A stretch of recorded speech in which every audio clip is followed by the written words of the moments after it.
तन मन शीस ईस अपने पे, तन मन शीस ईस अपने पे, पहले में चोट चढ़ावे जब कोई राम भक्त गत पावे।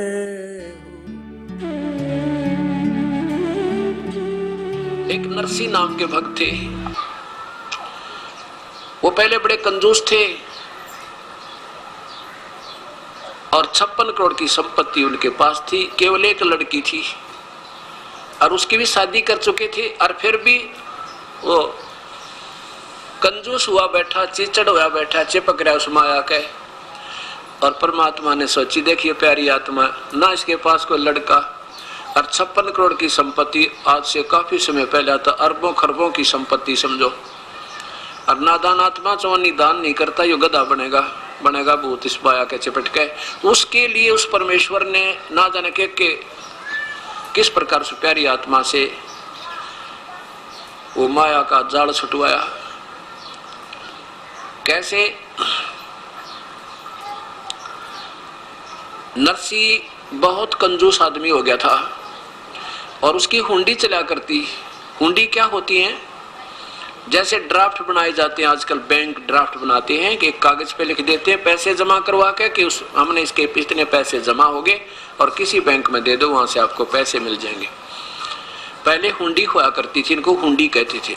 वो उसमें कुछ एक शहरों में एक आध व्यक्ति को गवर्नमेंट नॉमिनेट कर देती थी, उसकी संपत्ति का हिसाब लगा के कि इतने रुपए तक का ड्राफ्ट बना सकता है और हुंडी दे सकता है। वो फिर आपस में 6 महीने में आदान प्रदान, वर्ष में एक दूसरे के साथ वो सेठ लोग कर लिया करते थे। इनको हुंडी कहते थे। अब नरसी जी बहुत कंजूस हो गया था और उसकी हुंडी चला करती थी।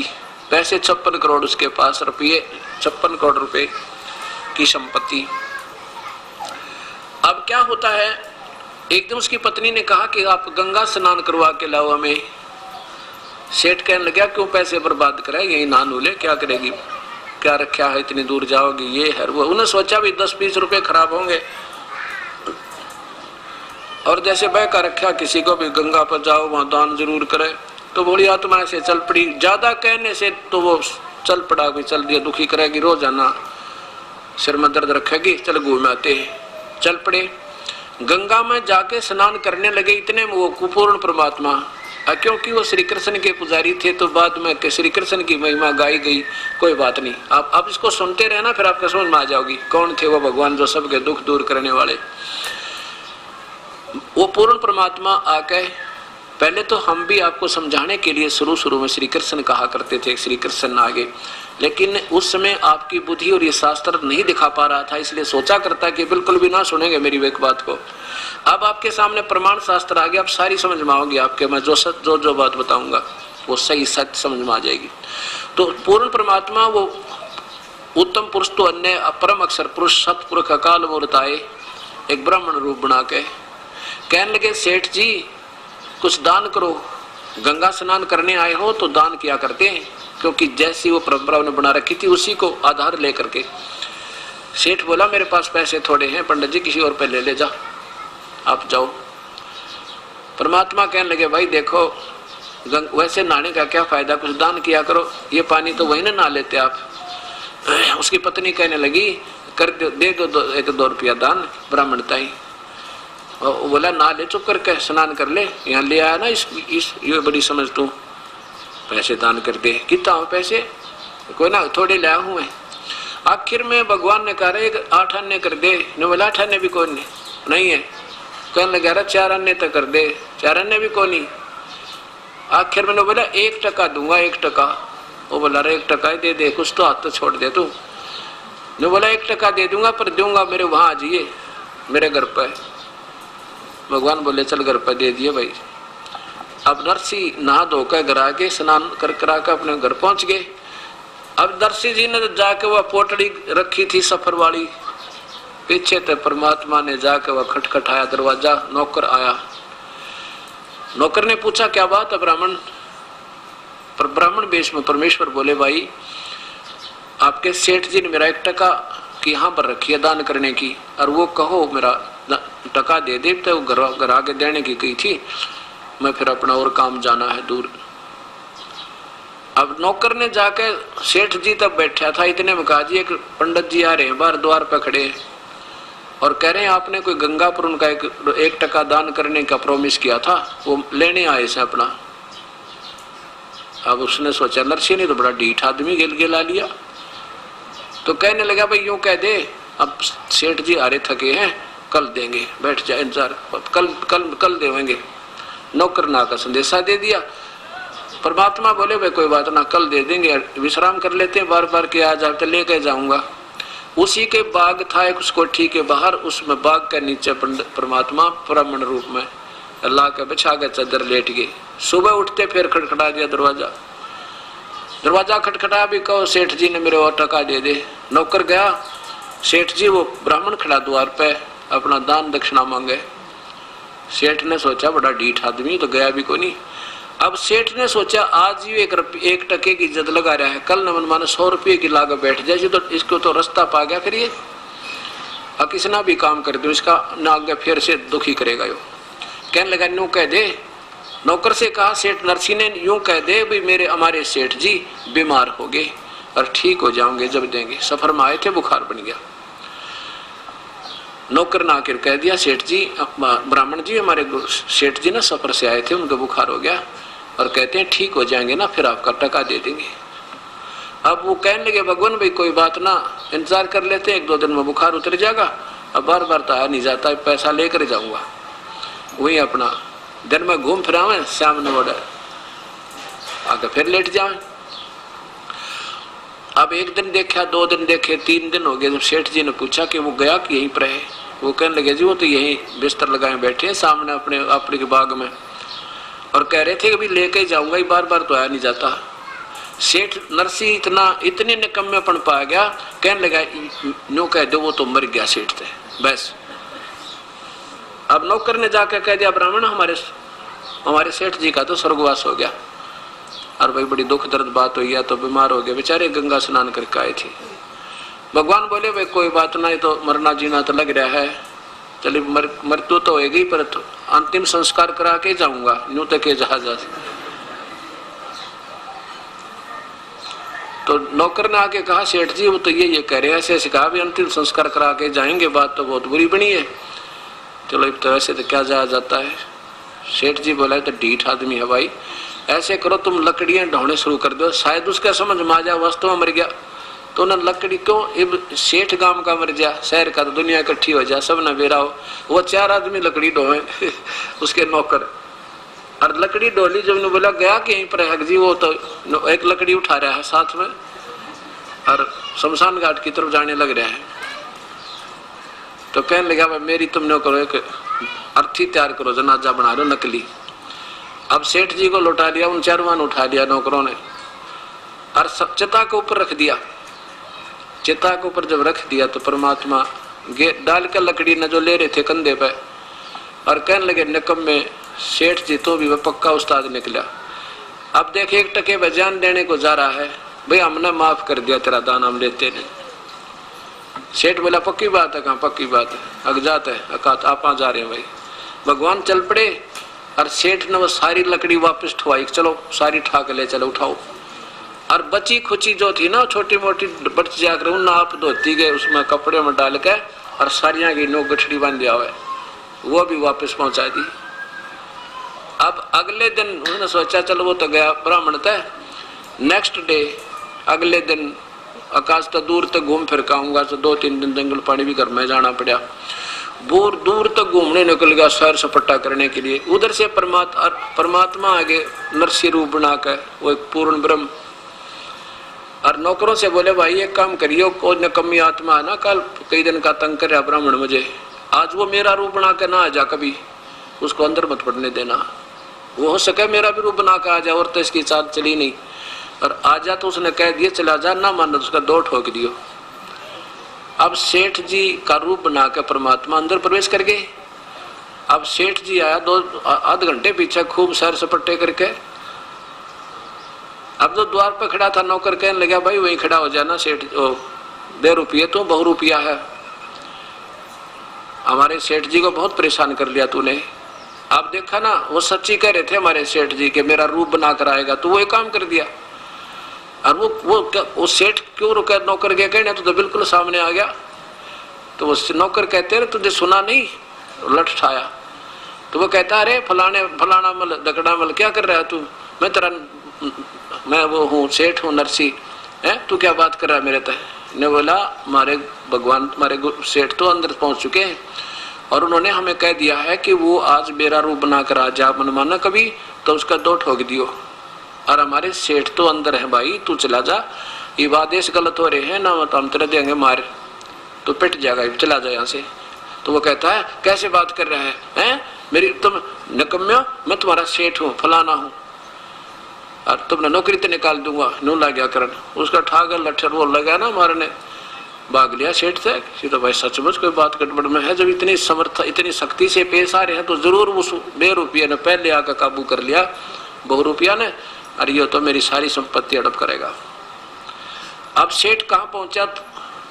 थाने में पहुंचा। थाने में तो फिर रिपोर्ट की, वो पहुंचा कहाँ? कोर्ट में। कोर्ट ने उसी दिन एकदम एक्शन ले लिया, वो उसकी बही जब्त कर ली। जब बही निकाल लाए भाई, कहीं बहियों में कोई फेर बदल ना कर दे, को पढ़ा ना ले, डुप्लीकेट नकली नरसी है। अगले दिन पेशी लगी, दोनों खड़े कर दिए कोर्ट में, भगवान भी और नरसी भी, और दोनों की शक्ल मिले। अब पहले कोर्ट ने उस असली की गवाही मांगी कि वे तू इस बही में बता दे क्या क्या लिखा है। उसने बता दिया कि मैंने एक लड़की का ब्याह किया था, उसमें इतने बातियां आए थे, इतने फलाने आए थे, इतना दान किया था, वो सारा रिकॉर्ड करा करते पहले ब्याह का। और एक मकान बना था, उसमें इतनी कड़ी आई थी, इतना सतीर आए थे, इतने जंगले झांकी थी, वो लिख रहा था। वो 2-4 बात बता के चुप हो गया जी, और तो मुझे ज्ञान नहीं। बोला भाई ठीक सा था। फिर नकली भगवान, नकली नरसी बुला जो भगवान था, वो कहने लगा भाई बता, इसमें कोई बही में ऐसा लेख बता जिसे प्रमाणित कर सके तू असली है। तो भगवान बोला खोल, इसने कीते थे, कौन सा पृष्ठ खोल ले? उसने पृष्ठ खोल लिया, लागे परमात्मा पढ़ने, उल्टी सुल्टी सारी सुना दी। अब वो नकली था असली सिद्ध करना पड़ा कोर्ट ने, और असली को नकली सिद्ध करके कह दिया भाग जा तू यहाँ से, निकम में सेठ तंग कर दिया तने। अब सेठ नरसी बैठ गया जंगल में जाके, और न्यू कहे भगवान ये मेरा कौन से जन्म का दुश्मन था, इसने सारी ये संपत्ति हड़प कर ली मेरी, बताइए के बनी मेरी गेलियां। उधर से वो परमात्मा फिर आ जाते हैं, वो नरसी नकली बन के, वही ब्राह्मण रूप बना के वहां खड़े हो गया, आके कहने लगे नरसी अब बता बेटा यह संपत्ति तेरी है या मेरी? नरसी बोला कि बेईमान थी तो मेरी, पर मेरी पार नहीं बसाती। भगवान बोला कि या तेरी पहले भी ना थी, नादान तेरा भूल लग रही थी, यह पहले भी मेरी ही थी और आज भी मेरी ही है। तू तो सूखा बन जा रहा था, तेरे पे खर्चे भी ना गए, 2 पैसे दान भी ना दिए गए, गधा बनेगा निकम्मे। तो सरप की जो नीम जागा इस माया ने जोड़े जोड़ के, और एक शर्त पर तुझे दे सकता हूं, अगर यदि तो इसने सारी न बांट दे, धर्म भंडारे में लगा दे, तो नहीं दुनिया का खून चूस चूस के ये ब्याज बट्टा ले लेके और ये जहर इकट्ठा कर लिया, तेरे कीड़े पड़ के मरेगा, तो देख ऐसी दुर्गति हो जाएगी तेरी, और कुत्ता बनेगा, तेरे खाज लगेगी दुनिया का, यूं तो नरक डाल कर दिया इकट्ठा। तेरे पास रहना नहीं निकम्मे, ना तेरा संतान लड़की थी उसकी शादी कर दी, बता तू करेगा क्या इसका? तब उसका सारी बात समझ में आ गई, परमात्मा जैसे आप कहोगे गुरुजी ऐसे कर लूंगा। अब परमात्मा उसके गुरु बने और उसको नाम दिया उस परम पिता ने, और कहा बेटा भंडारा कर दे इसका, नहीं तो संपत्ति तेरा जान की दुश्मन हो जाएगी, तेरा मरिया जाएगा ना जिया जाएगा। उसी दिन से भंडारे ला दिए और सब कति पाई पाई खर्च करके झोपड़ी गाल के बैठ गया बाहर जंगल में ईश्वर आसरा लेके। अब आया लड़की का ब्याह, ज्योति का ब्याह हो गया, लड़की की शादी, लड़का कोई था नहीं इसका। अब उस समय बात कौन जावा गरीब आदमी के साथ, 16 अंधे आ करते आसपास के, वो समझा करते नरसी मत ना रही है, भगवान ने जब इतना खेल कराया ना तेरे साथ तो दूर नहीं तेरे तय। कहने का भाव ये है कि कैसे किसी की गाड़ी मांगी, किसी के बैल मांग के उसको लचर पचर करती हुआ गाड़ी चल पड़ी, और भाती उसमें कौन? वो 16 अंधे और साथ में नरसी। अब वह गाड़ी ना चले, वहाँ उसकी कील निकल जाए कि तब वो बैल बैठ जाए, कोई खड़ा हो जाए, ना चलाना आवे, ड्राइविंग भी ना करनी आवे। इतने वो परमात्मा ने एक बार याद किया था उस नरसी ने, ए परमपिता हम तो नीच आत्मा थे और ए मालिक, आज यह आपत्ति आ गई, मुझे तो बैलगाड़ी भी ना चलानी आती, और ये पहुंचे भी ना मन माने वहां तक, और पहुंच जाएंगे तो हमारे पास चोन नहीं देने को नहीं, पर पहुंचेंगे जरूर, आपके कृपा से पहुंचना जरूर चाहते हैं। लड़की प्रसन्न तो हो जाएगी, उसको पता है मेरे पिता के पास कुछ नहीं, पर देख कर राजी हो लेगी, पिता को प्रसन्न होगी। और हे भगवान, ये तो बड़ी आपत्ति आई, इतना याद ही किया था, इतने में वो परमेश्वर एक बढ़ई का रूप बना के, कारीगर का रूप बना के, और एक थैले में डाल के वो आरी उरी बसोले और पहुंच गया। हाथ देकर कहने लगा, रोकिए भाई गाड़ी वाले, रोकिए। अब नरसी गाड़ी हाँक रहा था, नरसी बोला, भैया तो रुकिए, रुकाई है, चलते नहीं है बैल, कभी खड़े हो जाते हैं, कभी बैठ जाते हैं, और गाड़ी भी टेढ़ी मेढ़ी चला इसकी, बैल गाड़ी या कच्ची लकड़ी की। तो कहने लगा, भाई मैं आपके साथ चलना चाहता हूँ, कुछ दूर तक मेरा रास्ते में गांव पड़ा है, मुझे बैठा लो गाड़ी में। भगवान बोले, ओ नरसी बोला, भाई गाड़ी में तो बैठा लेंगे, पर यह चल तो रही नहीं, ये तो बिल्कुल कंडम हुई पड़ी है।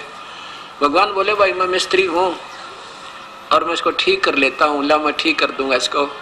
अब भाई कर लेता है, अब मार के 2-4 थोड़े पथोड़े इधर उधर थे, अपनी शक्ति तो कति सही कर दी, बैठ गया। कहने लगा, भगत जी आप बैठ कर भजन कर लो, मैं गाड़ी चला दूंगा।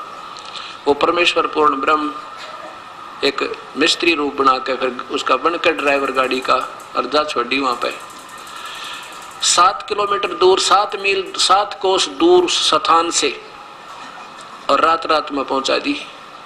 थोड़े से 2-4 घंटे में जा छोड़ी। कहने लगा, भाई ले भगत जी, मेरा तो आ गया स्थान, आप अपनी गाड़ी संभालो, और यहाँ से 7 कोस रहेगा तुम्हारा स्थान, जहाँ तुमने जाना है, बस 7 कोस, और आराम से पहुंच जाओगे, कोई दिक्कत नहीं।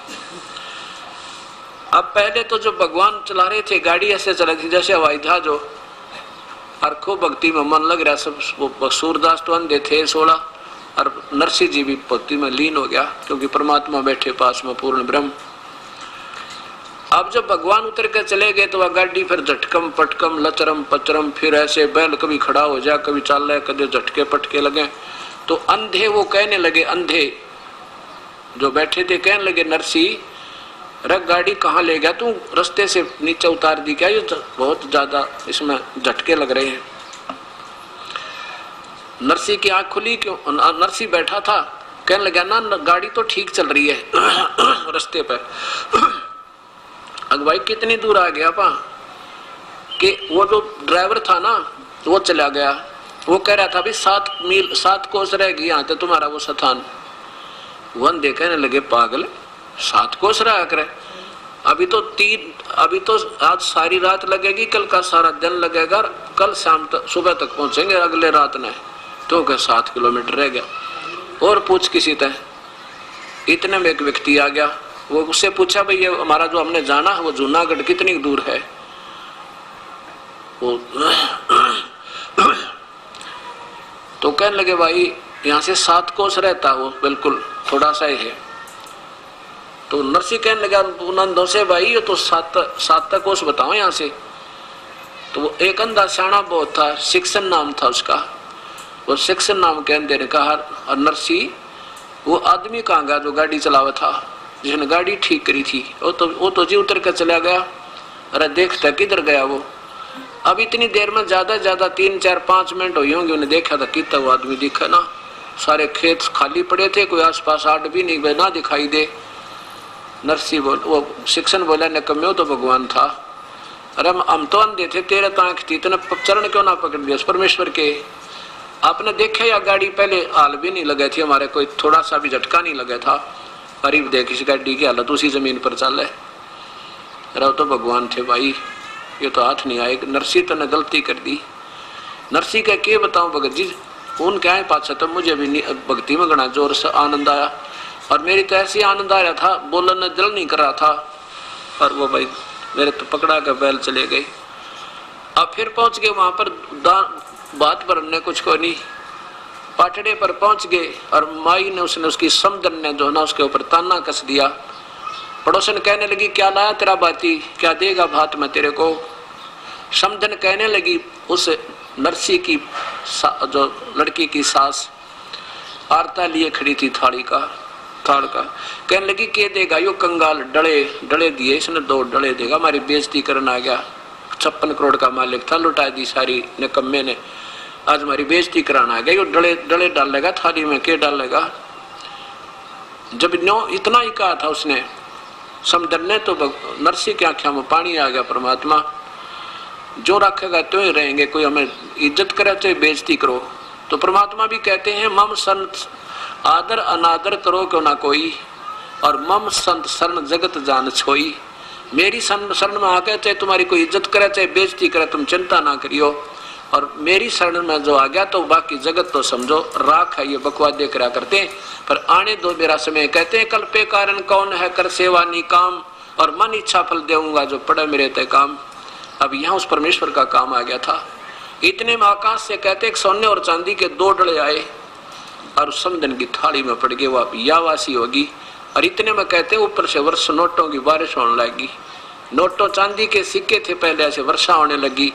और इतने में वो परमात्मा एक गाड़ी लेकर, भरी हुई गाड़ी, उनकी लड़कियों के देते हैं ना दहेज पेज, वो अगलियां की और पछलियां की, वो कम से कम 150 तीड़ लाकर दर दिए थान के थान।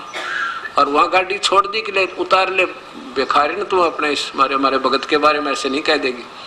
और इतना कह के समेत गाड़ी और बैल छोड़ कर वो अंतर ध्यान हो गए, परम पिता दिखाई नहीं दिए। बोलो सतगुरुदेव की जय। अब नरसिंह पुजारी श्री कृष्ण का था, वो न सोचा श्री कृष्ण कर रहे हैं। कहते हैं करे कराओ ऐसा ये मन में लहर उठा, और दादू शरदर जीव का वो आप बगल हो जा। ये बड़ाई नहीं की करवा देता श्री कृष्ण राम आदि की, और करता स्वयं। फिर क्या होता है कि एक दिन नरसिंह जब बैठा था अपनी कुटिया में, झोपड़ी में, 4 साधु संत द्वारका जाने के लिए भगवान के उस द्वारका को देखने की इच्छा करके आगे। और पहले नरसिंह के वो ड्राफ्ट चला करते थे, हुंडी चला करती थी। अब वो पहले भी 1-2 बार हुंडी बनवा कर गए थे।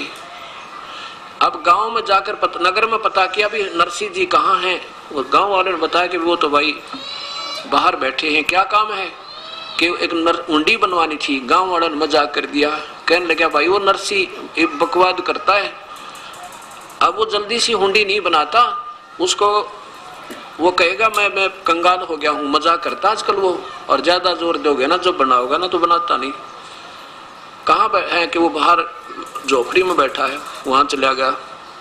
चारों के चारों वो भक्त आत्मा जो तीर्थ यात्रा पर आए हुए थे, उन्हें सोचिए 500 रुपये हमारे पास है, रास्ते में कोई छीन ना लेवे, हुंडी बनवा ले, चलते हैं द्वारका में, किसी सेठ से ले लेंगे। अब नरसिंह के पास गए, नरसिंह से वो 500 रुपये रख दिए और कहा सेठ जी हमारी हुंडी बना दे। नरसिंह कहने लगा महात्मा जी मैं अब सेठ नहीं रहा, मेरी हुंडी चलती नहीं, वो कैंसिल होगी गवर्नमेंट की तरफ से, मेरे पास पैसा नहीं है अब। तो चारों महात्मा कहने लगे भाई बिल्कुल ठीक कहते, गांव वाले तो बकवाद करने लग गए हैं, तेने शर्म नहीं आती महात्माओं के साथ ऐसा व्यवहार करता है, तुझे पाप लगेगा, हम पैसे दे रहे हैं, कोई मुफ्त थोड़े बना रहे तेरे से। अब नरसिंह ने सोचा भी ये मानना नहीं, और संत से ना जाने इनकी आत्मा दुखी होगी, बताए क्या करूं। गांव वालों ने इनके साथ उनको बहका दिया, मजाक कर दिया। उसी समय साक्षी रख के अपने परमेश्वर को, क्योंकि वो श्री कृष्ण के पुजारी थे, सांवल साहा, सांवला सेठ, सांवल यानी सांवरिया, भगवान श्री कृष्ण के नाम सांवल सा लिख के कि भगवान श्री कृष्ण के नाम में अपने एक हुंडी लिखता हूँ, ये दास की हुंडी स्वीकार हो, इनको भुगतान किया जावे, आपकी अमानत मेरे पास है। 500 रुपये ले लिए और वो कागज बना के दे दिया, अब ले जाओ सेठ महात्मा जी। वो चल पड़े। पीछे से सेठ ने क्या किया, उन 500 रुपये का एक भंडारे का सामान, घी, चावल, खीर, दूध दाद बनाकर और भंडारा कर दिया। 500 की रोटी खिला दी। अब 500 रुपये बहुत होते थे, 50,000 के करीब हो जाए आजकल के, पूरा भंडारा कर दिया। अब वो चारों महात्मा पहुंच गए कहाँ, द्वारका में। वहां जाकर पूछा भाई कोई सावड़ नाम का सेठ है। वो सेठ जिसकी हुंडी चला करती उसके पास गए, वे एक सेठ हुंडी उसकी चलती है, उससे पूछ लो। उसने देखा, कहने लगे ये तो नरसिंह की बनाई हुंडी है क्या, ये नहीं चलती इसकी, अब ये तो कंगाल हो गया, दुनिया को ठगने लग गया, अब झूठी हुंडी बना के, ये तो दिवाला निकल गया इसका। तो सारी द्वारका में पूछ लिया, सांवल नाम का कोई सेठ हो, कोई नहीं पाया। और सब मजाक करने हो, नरसिंह तो ठगन लग गया दुनिया को। अब उसकी हुंडी नहीं चलती, उसका ड्राफ्ट नहीं चलता। अब चारों महात्मा जाके एकांत में बैठ के नगर तबार भाई के ने बता, वो तो मना करे था बेचारा, हमने सिर में दर्द कर दिया, उसके गले पीछे पड़ गए, किसी के कहने सुनता है। उनको ये भी विश्वास था कि वो नेक आत्मा है, हमारे पैसे जो के तो पाऊंगे, पर ये तो हम दिक्कत होगी यहाँ पे। इतना सोच ही रहे थे कि उधर नरसिंह जी की दिव्य दृष्टि काम करने लगी परम पिता की दया से। उसने देखा कि परमात्मा ने आके उनको महाराज संतों को पैसे दिए क्या नहीं दिए, देखा तो उनको पैसे नहीं मिले और मायूस हुए बैठे। अपनी पत्नी से कहा नरसिंह जी ने कि तूने जो सामान लाए थे हम 500 रुपए का, वो सारा वितरित हो गया या कुछ बकाया है? लगी जी थोड़ा सा आटा बचा है, ऐसा होगा तो 2-4 रोटियां बन जा। और वो कौन सा बचा? वो पलोथन का। पलोथन क्या होता था, पहले रोटी बनाने के लिए एक बनाते थे गोल गोल सी लोई, और उसको सूखे आटे में लगा लगा कर रोटी बनाती थे। अब काफी भंडारा हुआ था, उसमें थोड़ा सा आटा बच गया, जिसमें 4 रोटियां बन गया। वो कहने लगे जी वो पलोथन यानी थोड़ा सा आटा बचा है 4 रोटियों के का, और तो सारा भंडारा लगा दिया। तो उसने कहा नरसिंह ने 4 रोटी बना, यह तो आट लाग रही थी अभी तक, इसलिए भगवान प्रकट नहीं हो पा रहे थे। 4 रोटियां का आटे की रोटी बनाकर वही परमात्मा वहां एक रास्ते चलते का रूप बनाकर आके कहा भगवाई राह चलता हूं, मुझे भूख लगी है। होए होए, वो परमेश्वर स्वयं आके और उसी समय कहा जा भाई भगत जी बैठो हो बड़े ले रोटी ताजी ताजी बना रखी है। 4 रोटी खाकर परमात्मा वहां प्रकट हो गए और जाके कहा कि आ जाओ भाई, कैसे बैठे हो महात्मा? आके बैठे हैं भाई सेठ जी, हम तक इतना जोगे नहीं रहे। ऐसे ऐसे नरसिंह की हुंडियां चलती नहीं, हमारी उन्होंने हुंडी बना दी, पर उसका दोष नहीं बेचारे का, हमने ज्यादती कर दी उसका। और या कोई सेठ नहीं सांवल नाम का, तो परमात्मा कहने लगे भाई किसने कहा तुम्हारे को वो सेठ नहीं सांवल? मैं सेठ हूँ सांवल, आ जात मेरी दुकान पर, चल तुम्हें दूंगा वो 500 रुपये रहे या हुंडी, बिल्कुल सही चला इसकी दवाई, कौन मना करा था? लेकर वो कागज और उस बाजार में चौपट, उस बाजार में द्वारका के में जो चारों तरफ बनिया की दुकान थी, कहने लगे बिछाओ चादर यहाँ पे। उस चौराहे पर चादर बिछवा के ऐसे पटके, एक चांदी के खुड़के दूर थे 2, 3, 4 सुना का उन सब ने, और सबका ध्यान अट्रैक्ट हुआ है, ये क्या होने लग रहा है। 500 रुपए नए कते जैसे आज बनकर आए हो, 500 नोट चांदी के पटक दिए और कह दिया भाई मैं सांवल सेठ हूँ, और कह देना उस नरसिंह को उसका दास हाजिर खड़ा पाओगा, चाहे लाख हुंडी दे दे। बोलो सतगुरुदेव। तो ऐसे परमात्मा, वो पूर्ण परमात्मा आकर ये सब काम करता। ठीक है, चाहे हम श्री कृष्ण पर सेरा बांधे, चाहे श्री राम पर बांधे, ये गीता और वेद प्रमाण देते हैं वो परम पिता पूर्ण ब्रह्म है, जो सबके काम सारने वाला और सारे दुखों का निवारण करने वाला। बोलो सतगुरुदेव की जय। नरसिंह जी की हुंडी झाली सांवल सा कहाया, द्योती का जब ब्याह हुआ वहां भात भरण को आया। वो कबीर परमेश्वर पूर्ण परमात्मा नरसिंह जी की हुंडी को उन्होंने पूरा किया, दिया झाली यानी उसका ड्राफ्ट कैश किया, और द्योती का जब ब्याह हुआ था तो भात भरने वो परमेश्वर ही गया। तो परमात्मा पूर्ण ब्रह्म की प्यारी आत्मा गरीबदास जी उनके साक्षात दर्शन होने के बाद कहते हैं कि नरसिंह जी की हुंडी झाली सांवल सा कहाया, और द्योती का जब ब्याह हुआ था वहां भात भरण को आया। ये गीता जी प्रमाण करती है। फिर देखिए ये गीता जी का अध्याय नंबर 15 का और श्लोक नंबर 17 कि वो पूर्ण परमात्मा जो वास्तव परमेश्वर कोई और है, वही तीनों लोकों में प्रवेश करके है, सभी वही कुछ करता है और कुछ कोई नहीं कर सकता। वही आत्मा का आधार है। अब देखिएगा अध्याय नंबर 15 का, वो अंतर्यामी परमात्मा एक अंश परमेश्वर का हमारे साथ रहता है, वही परमेश्वर की शक्ति। नीचे देखिए 17वां का श्लोक नंबर 15 का, क्षमा करना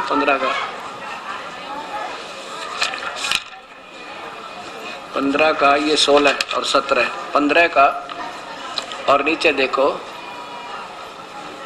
17 उत्तम पुरुष वास्तव परमेश्वर तो कोई इन दोनों से भी नारा, ब्रह्म और परब्रह्म से भी, और वही तीनों लोकों में प्रवेश करके सबका धारण पोषण करने वाला करता है, अविनाशी परमेश्वर परमात्मा इस प्रकार कहा गया है।